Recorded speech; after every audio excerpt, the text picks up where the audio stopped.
Сайн мэцгаанаа Росторг медиа борлуулалтын менежер ундрах байна. Бид өмнөх бичлэг дээрээ налуу газар хөрс урсалтаас болон гулгалтаас хамгаалах геоторыг танилцуулсан. Энэ удаагийн бичлэг дээрээ хэрхэн суйрлуулах талаар үздэцгээе.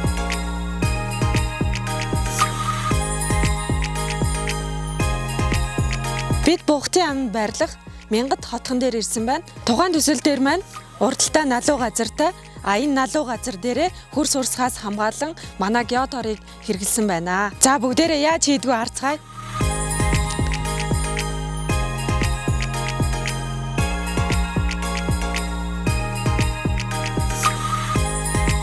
Тухайн тор маань доошоогоо 6 метрийн урттай, хажуу тишээгээ дэлгэгдэхээр 3.1 метрийн өргөнтэй болж дэлгэрнэ.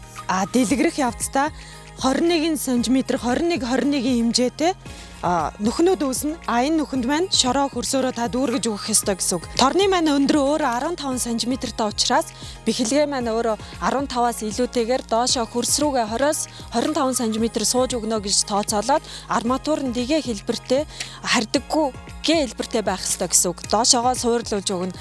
Энэ тор маань өөрөө нэг торондоо 30 ширхэг ромбын хэлбэртэй нүх үүснэ. 30 ширхэг ромбын хэлбэртэй нүхийг хамгийн дээд буланда тус бүрт нь нэг ширхэг бэхэлгээ орохоор тооцоолно. Харин дунд хэсэгтээ бол метр квадрат тутамд 2-оос 3 бэхэлгээ байхаар тооцоолон бэхэлгээгээ хийсний дараа хөрсөөрөө дүүргэнэ.